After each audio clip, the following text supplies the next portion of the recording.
माननीय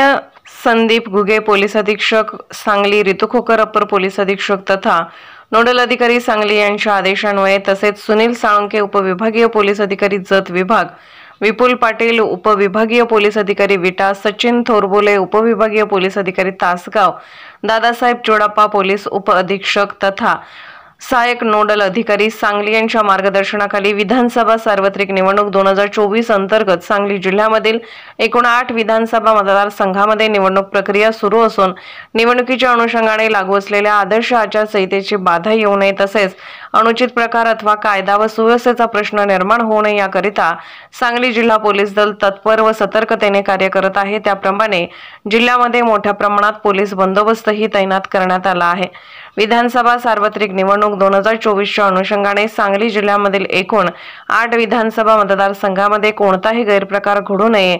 उदाहरणार्थ मतदार यांना पैसे वाटप करणे तसेच कोणत्याही आक्षेपार्ह वस्तूंचे वाटप करणे, प्रलोभने दाखवणे, गुन्हेगारी कृत्यांना वेळीच आळा घालणे, संवेदनशील भागातील हालचाली घडामोडी वेळीच लक्षात येण्याकरता खबरदारी म्हणून सातत्याने विविध ठिकाणी सांगली जिल्हा पोलीस दलाकडील शासकीय ड्रोन कॅमेऱ्याद्वारे करडी नजर ठेवण्यात येत आहे। सदर ड्रोन कॅमेऱ्याची चित्रीकरणाची क्षमता ही किमान 3 किलोमीटर अंतरापर्यंतची आहे, त्यामुळे जवळजवळ संपूर्ण शहरावरती ड्रोन कॅमेऱ्याची नजर राहणार आहे। त्यानुसार आज दिनांक 19/11/2024 रोजी 287 तासगाव कवटेमहाकाळ मतदारसंघातील कवटेमहाकाळ शहरामध्ये डॉ. बाबासाहेब आंबेडकर नगर ग्रामीण रुग्णालय कवटेमहाकाळ, 288 जत मतदारसंघातील जत शहरामध्ये पारधी वस्ती हनुमान मंदिर परिसर,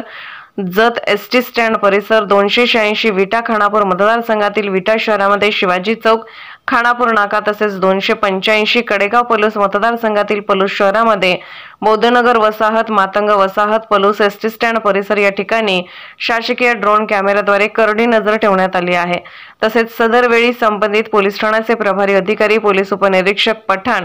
सायबर पोलीस ठाणे पोलीस हेड कॉन्स्टेबल 108 मुजावर, जिल्हा विशेष शाखा Sangli police head constable 1869 Shinde,